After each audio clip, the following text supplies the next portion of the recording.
Es muy difícil asimilar la vida cuando se es joven. Una persona piensa que tiene el mundo a sus pies y que puede comérselo entero.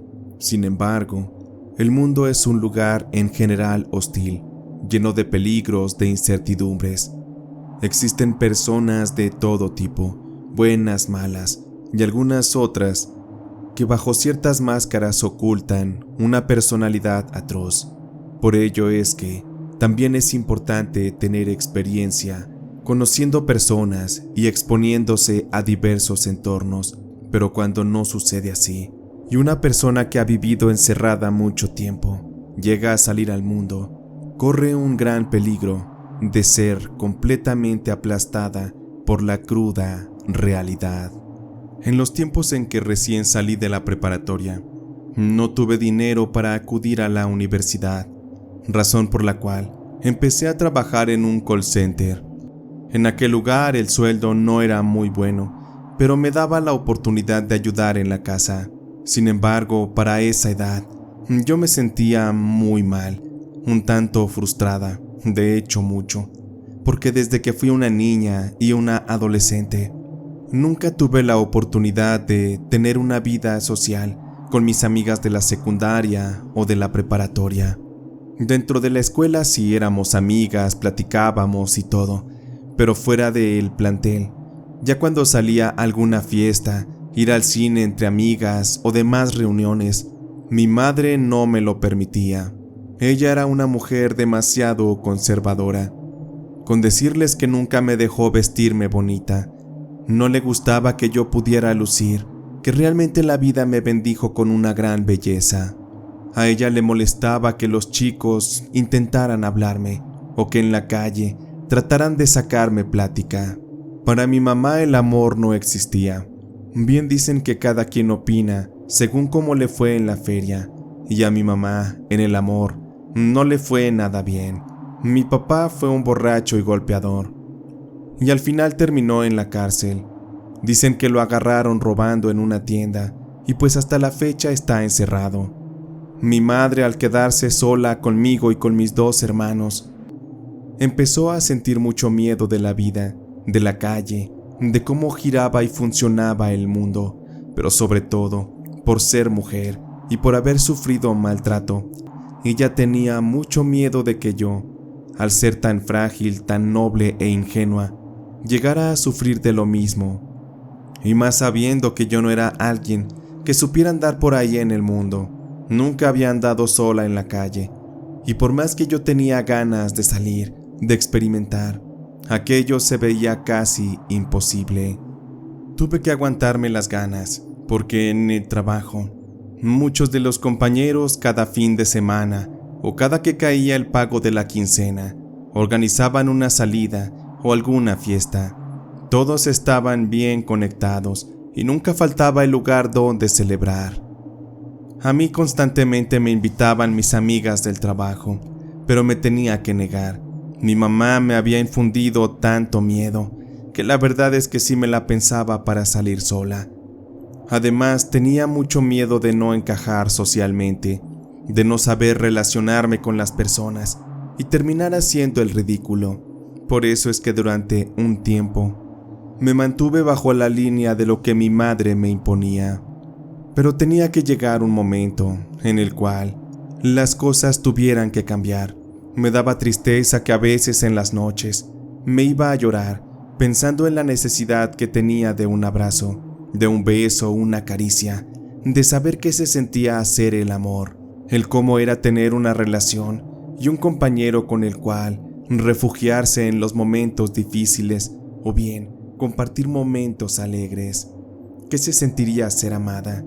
Todas estas interrogantes daban y daban vueltas en mi cabeza. Por ello es que un día, tocando fondo, me di cuenta que a la buena o a la mala tendría que tomar mi propio camino. Fue para una ocasión. Se acercaba el día de la quincena. Mi amiga Caro nos dijo que la habían invitado a una fiesta, que podía llevar a más gente. Mis otras amigas se pusieron muy contentas. Ya tenían a dónde ir a pasarla. Como era de esperarse, también me invitaron a mí, Pero yo sí le pensé. Luego recordé que había estado tan triste aquellos días que ya era necesario tomar el valor de hacer algo por mí. Le pedí a Caro la dirección del lugar. Le prometí que estaría ahí y que me iría por mi propia cuenta. Uy, amiga, qué milagro. ¿Cómo le vas a hacer con tu mamá? ¿A poco sí te va a dejar ir? Deberías decirle que se aliviane, porque ya estás en edad de disfrutar, de tener amigos, de ponerte bien borracha y, ¿por qué no?, de merecer amor. Te aseguro, amiga, que si vas a la fiesta, no va a faltar que galán se te arrime, porque estás muy bonita. Te aseguro que vas a poner el lugar patas para arriba.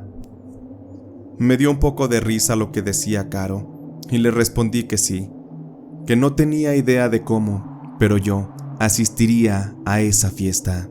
Sentí nervios, cosquillas, una gran expectativa sobre cómo es que era convivir con jóvenes de mi edad. Le pedí a Caro que me comprara algo de ropa, le di un poco de dinero y al tercer día, ella me llevó una minifalda, una blusa ajustada y también un saco que parecía ser bastante atrevido. Me llevó también unas medias y me dijo que ya nada más de mi propio armario consiguiera unos tacones. Para mí aquello era sorprendente, pero era la primera vez que me vestiría de esa forma. Casi me temblaban las manos y las cosquillas en el estómago aumentaban. Estaba muy emocionada y casi aquellos días no pude dormir. Llegó el día de la fiesta. Era viernes en la noche. Yo salía del trabajo a las 7 de la tarde y de ahí me fui a mi casa. La estrategia era muy sencilla. En la casa teníamos un par de copias de las llaves. Solo era cosa de silenciosamente tomar una copia y salir de la casa. Lo demás era cosa de suerte. Intentar regresar por la madrugada sin que mi madre se diera cuenta. Pero en fin, el riesgo ya estaba dispuesto a tomarse. Cuando dieron las 10 de la noche, mi mamá a veces tomaba pastillas para descansar y bajo ese efecto era muy difícil que ella pudiera despertar. Por ello es que justamente tomé las llaves como lo había planeado, abrí discretamente la puerta y entonces salí a la calle. Me daba un poco de pena, iba con la minifalda, el saco y los tacones. Aquel estilo se veía muy bonito, sin embargo, aunque suene raro, me sentía como una prostituta. De hecho, estaba incómoda con aquel atuendo, pero luego recordé que era mi momento de brillar y por esto agarré ánimo y caminé directo hasta el bulevar, donde finalmente tomé un taxi. De inmediato me di cuenta de que el taxista me barrió con la mirada. Él trató de sacarme plática y yo, por seguirle la corriente, le dije que iba a una fiesta. Lo hice más por miedo que por otra cosa. Aquel tipo se veía como todo un rufián, como un perro hambriento. Finalmente, con todo y miedo, llegamos al lugar. Era una casa común, tenía un patio grande al frente y había un DJ tocando. Había una pequeña multitud brincando al ritmo de la música. En cuanto me bajé del taxi, sentí como si todas las miradas estuvieran sobre mí y rápido salió Caro a saludarme. «Qué bueno que viniste, amiga. Esto se está poniendo muy bueno. Vente, vamos a conseguirte un trago, porque esta noche quiero que te la pases de lo mejor». Ya estando entre la multitud, me di cuenta de que los jóvenes se sentían tan libres, tan seguros de sí mismos. Algunos bebían, fumaban, otros platicaban. Alguna pareja por aquí o por allá se daban besos y no les importaba que los vieran. Ahí cada quien podía hacer lo que quisiera y era justamente lo que necesitaba en mi vida: romper las cadenas de mi casa, de los prejuicios y las ideas antiguas y conservadoras de mi madre. Rápido Caro me consiguió una cerveza. Jamás antes había tomado una, pero yo, con el valor de querer vivir experiencias, empecé a darle un trago tras otro. Rápido sentí el golpe del alcohol, el mareo llegó a mi cabeza. Me tranquilicé un poco y me relajé. Y cuando esto se me bajó, pedí una cerveza más. Me habré tomado como unas 5 cervezas. Para alguien que nunca había tomado eso era bastante. Al grado que terminé vomitando en el baño. Estaba de verdad muy mal. Y lo peor es que solo habían pasado 2 horas y la fiesta aún tenía mucho que seguir. Caro y las demás quisieron quedarse en la fiesta. Yo estaba de verdad ya muy mal y por esta razón es que pidieron un taxi y me subieron ahí. Yo estaba muy agotada, me sentía mal. Caro le dio las instrucciones al taxista para que me llevara. Ella ya estaba también un poco ebria. Nada más vi cómo el taxista aceleró y fuimos dejando aquel sonido de la música en la distancia. Yo iba sentada y con la cabeza un poco caída. Me estaba doliendo y sentía la necesidad como de quedarme dormida. Descansar seguramente me haría bien. Sin embargo, el taxista quizá no quería que me durmiera para que lo fuera guiando y poder llevarme a mi casa. Disculpe, señorita, me gustaría que no se durmiera. Dígame cómo se siente. Si necesita un analgésico, me puedo detener en algún establecimiento a comprarlo. Créame que he subido a muchas chicas como usted y conozco mucho del tema. Con una voz cansada, le respondí al taxista.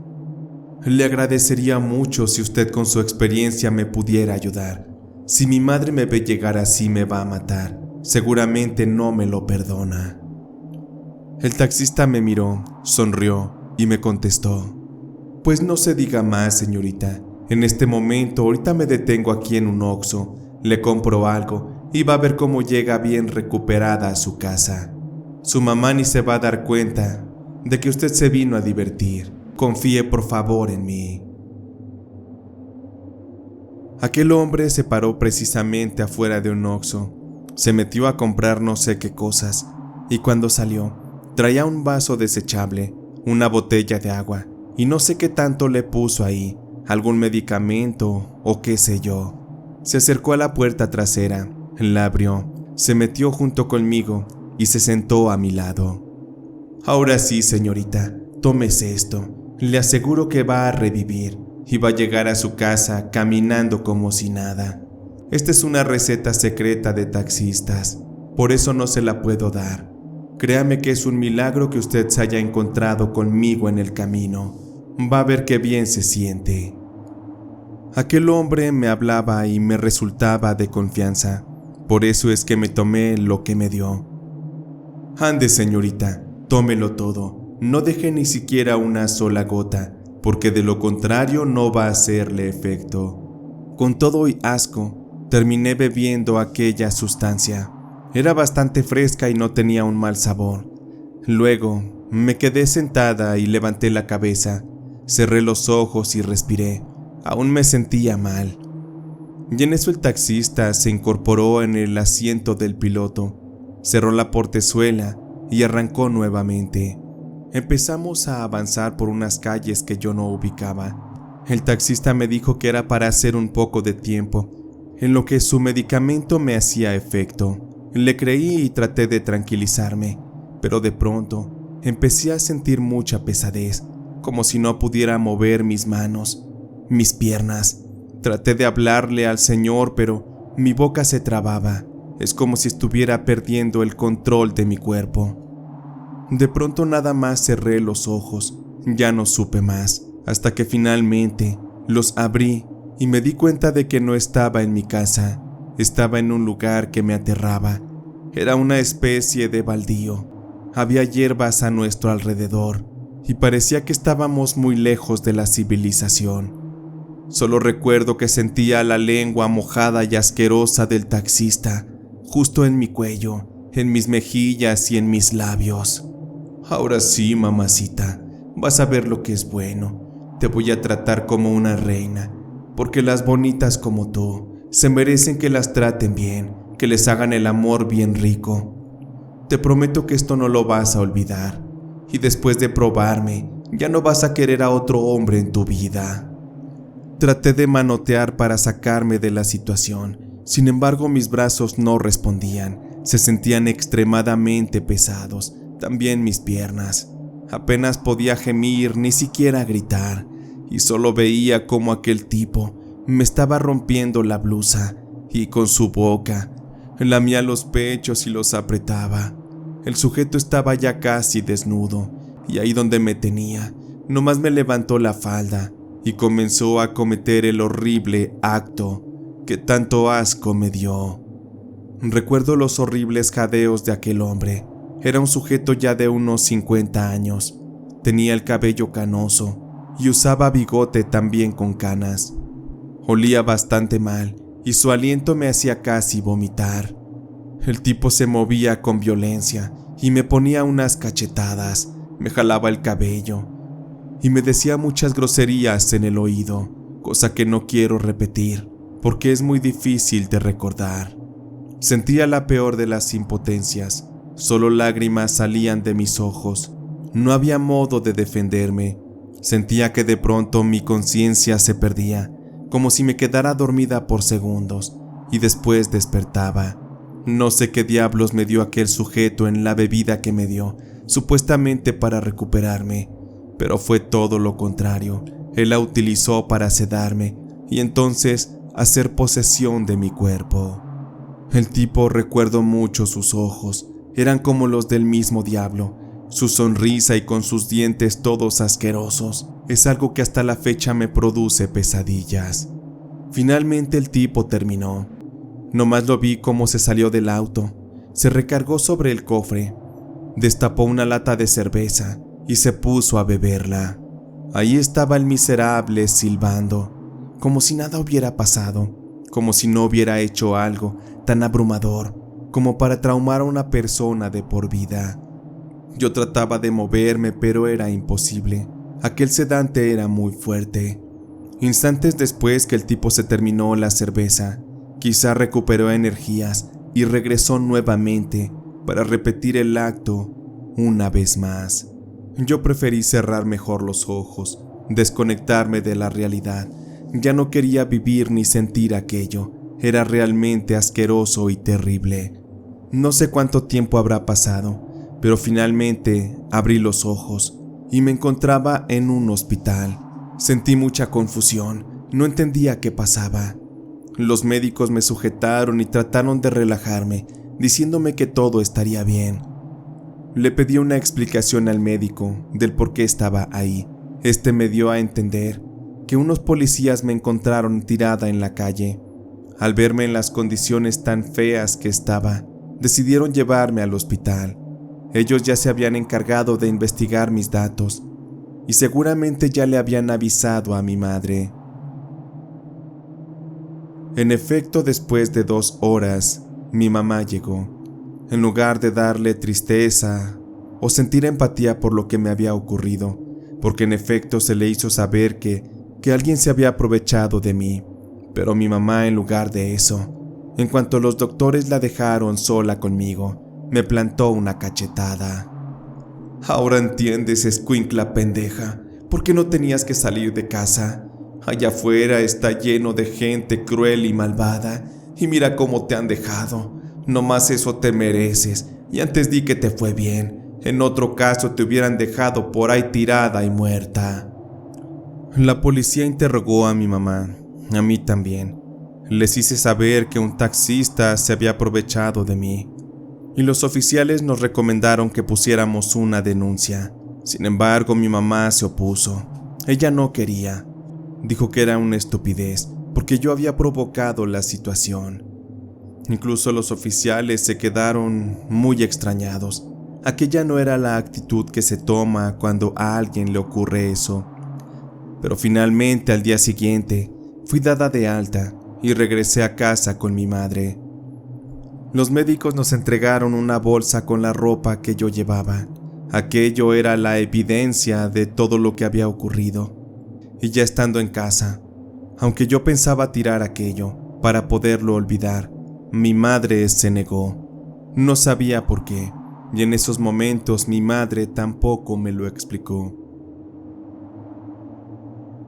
Pasaron varios días y no fui a trabajar.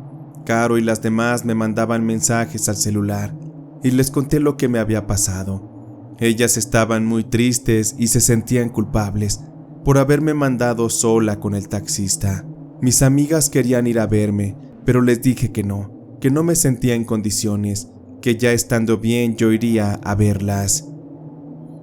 Durante varios días mi madre no me hablaba. Estaba decepcionada de mí por haber desafiado su palabra, sus órdenes y sus límites. Sin embargo, ella, al verme tantos días tan mal, al final parece que terminó cediendo. Fue para una noche antes de dormir. Después de que durmió a mis hermanos, subió a mi cuarto, entró, cerró la puerta y se sentó junto a mí.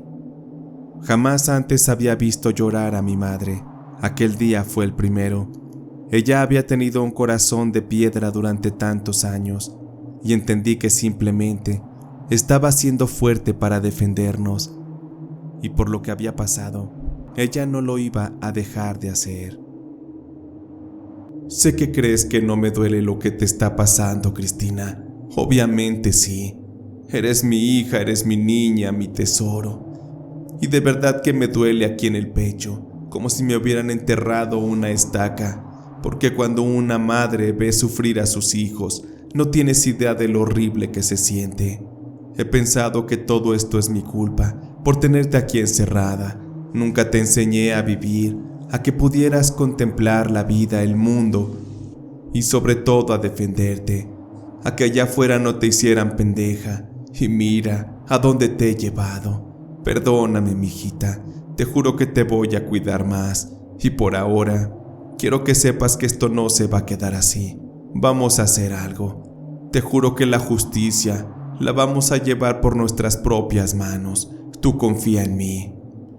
Mi madre me abrazó y lloramos juntas. Aquel día finalmente pudimos mostrar nuestras facetas más sensibles. Mi madre había abierto su corazón para mí y yo para ella.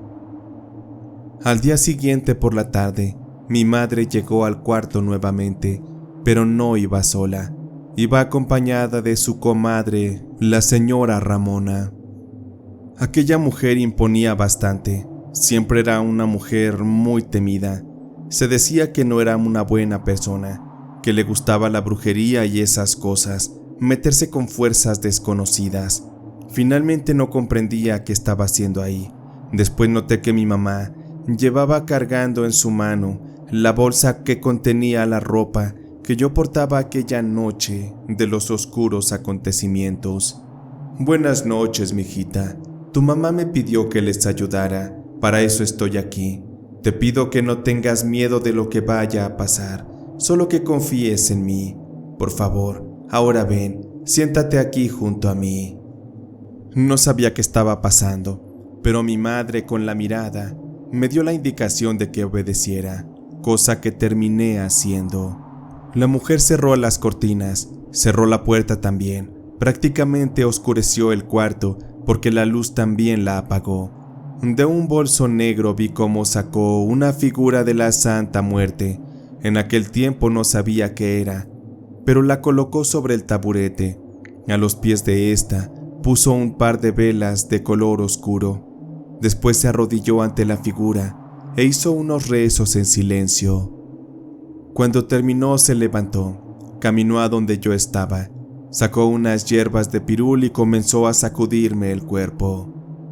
Lo hacía mientras seguía rezando. Ella estaba muy concentrada. Me había pedido que guardara silencio y fui obediente. Mientras tanto vi cómo mi madre sacó aquella ropa, arrimó una cubeta de fierro e introdujo la ropa en esta. Yo solo la observaba mientras la mujer se levantó y se fue a donde estaba mi madre. Tomó una botella de alcohol y empezó a vertirla en la cubeta. Oh, Santita Muerte, aquí está la evidencia del horror que se le ha hecho vivir a esta hija tuya. Por favor, ayúdame, ayúdala. Dale paz, dale justicia. Haz que se conozca tu fuerza y tu poder, porque tú lo puedes lograr todo. Recibe a esta muchacha como tu nueva hija, porque ella está dispuesta a entregarte lealtad, a entregarte su fe. Por favor, manifiéstate ante ella y dale a aquel que hizo su mal más de lo mismo. Sin embargo, hazlo que sufra que se pudra, que el castigo más fuerte que sale de tus manos llegue hacia él. Te escuchamos, Santita Muerte, aquí estamos contigo. Después de aquello, la señora tomó un cerillo, le pidió a mi madre que abriera la puerta y también la ventana. Al lanzar un cerillo completamente encendido a la cubeta, una flama muy grande surgió. Lo que me parecía muy extraño es que el fuego tomaba muchas formas, pero todas eran en formas de demonios, y finalmente hubo una llamarada muy grande que pareció una explosión, pero esta tenía la forma de la figura de la Santa Muerte. La señora Ramona se arrodilló ante el fuego mientras se consumía aquella ropa, la cual parecía que se le entregaba como ofrenda, o mejor dicho, como evidencia de que aquel taxista me había hecho daño. Hubo mucho silencio hasta que se consumió aquello.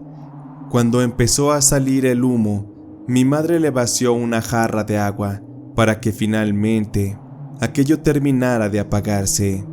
La señora le dijo a mi madre que tirara la cubeta con todo y las cenizas lejos de la casa, que lo dejara por ahí para que esa energía se desvaneciera y que finalmente la Santa Muerte se encargaría de ayudarnos a cumplir justicia. Yo no comprendía todo lo que pasaba, simplemente cooperaba por órdenes de mi madre, pero debo confesarles que después de esa visita y desde ese momento de hecho, comencé a sentir paz, como si algo me protegiera. Empecé a sentirme más tranquila y con la seguridad de que estaría bien. La señora Ramona dejó la figurilla de la Santa Muerte. Me dijo que en una semana volvería a recogerla y me pidió que confiara, que tuviera fe, que la santa buscaría y encontraría al maldito y entonces le haría pagar. Mi mamá le agradeció y le pagó a la señora Ramona, quien muy amable se despidió, dándome un abrazo y un beso en la frente. Por primera vez en mi vida sentía que las personas me cobijaban con su cariño, con su protección, pero sobre todo, la Santa Muerte también lo hacía. Fue muy duro lo que viví, y no por eso significa que dejó de afectarme, pero al menos, a partir de aquel día tomé la fuerza y la determinación de que no iba a darle el poder a ese miserable para que me destruyera la vida. Sé que fue un momento fuerte y que lo viví como una pesadilla, pero sabía de que si me victimizaba y sufría por siempre, entonces le habría dejado ganar la mayor de las batallas sobre mi vida, sobre mi existencia. Tuvo que pasar un mes para que regresara al trabajo, para que yo no pudiera agachar la cabeza y poder confrontar mi vida, la realidad, entender que el mundo era difícil y que nada lo iba a cambiar. Tuve que reconocer que el mío, o sea mi mundo, únicamente yo podía cambiarlo. Me incorporé nuevamente a las actividades, traté de hablar lo menos posible del tema, excepto con Caro y con las compañeras. Ellas sabían perfectamente lo que me pasó, pero de ahí en más les pedí discreción. Me sorprendió mucho porque los días siguientes, en los postes de aquel lugar, en las paredes, en varios puntos, había la fotografía de un hombre que era buscado. Se ofrecía una recompensa anónima por quien diera información sobre su paradero. Me aterré al instante a ver la fotografía del hombre, porque se trataba del mismo taxista que me atacó. Comprendí que no fui la única víctima. Hubo más quienes cayeron en los asquerosos brazos de ese hombre. Al ver aquellas papeletas pegadas, supe que era cuestión de tiempo para que alguien lo atrapara y le hiciera pagar. Fue después de 2 semanas que, en efecto, en los diarios de aquel lugar, salió la noticia de que un taxista había sido perseguido por una multitud, gente enardecida que aclamaba por justicia, porque seguramente algunas de sus hijas ese tirano las hizo suyas. Finalmente lo que ocurrió con el hombre es que fue golpeado por varias personas, golpe a golpe en la cabeza, en el pecho, en todas partes. Se cuenta que le fracturaron la nariz, que le tumbaron dientes a patadas, que de tanto golpe prácticamente le botaron un ojo de la cara. Estaba muy mal. La gente estaba llena de sed de venganza, de justicia propia. Si la policía no se hacía cargo de su trabajo, entonces la misma gente lo iba a hacer.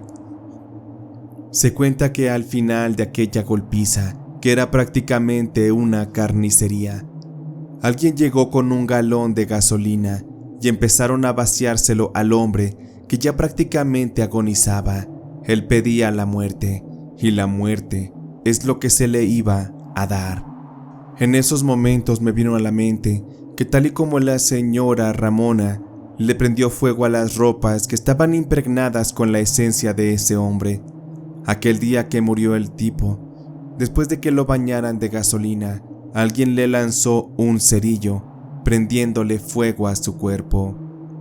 Dicen que el tipo nomás se revolcaba y daba vueltas, pedía piedad, pero eso es algo que le sería negado, tal y como él le negó a todas sus víctimas, cuando con lágrimas, con súplicas y sufrimiento le pedían que se detuviera. Tendrían que llegar las autoridades para que aquella multitud se dispersara, pero ya era demasiado tarde. El cuerpo del tipo estaba completamente calcinado sobre el piso y su vida se había esfumado.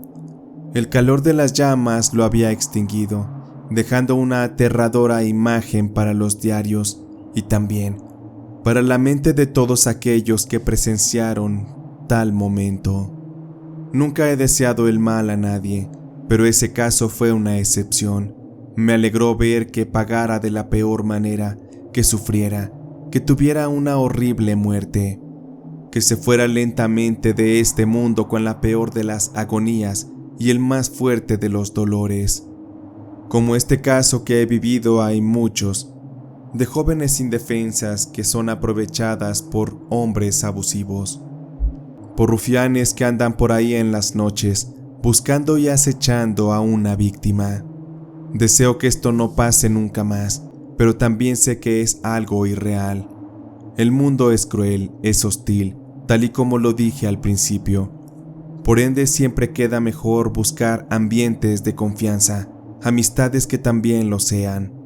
Hasta la fecha me siento muy agradecida con la Santa Muerte. Tal y como dijo la señora Ramona, yo estaría dispuesta a entregarle mi fe y mi lealtad, porque me cumplió mi venganza. Lo único que puedo darles de consejos sobre todo esto es que se cuiden mucho, que no se expongan tanto a entornos peligrosos, pero sobre todo, lo único que quiero pedirles y que les ruego es que nunca, pero de verdad nunca, salgan solas de noche.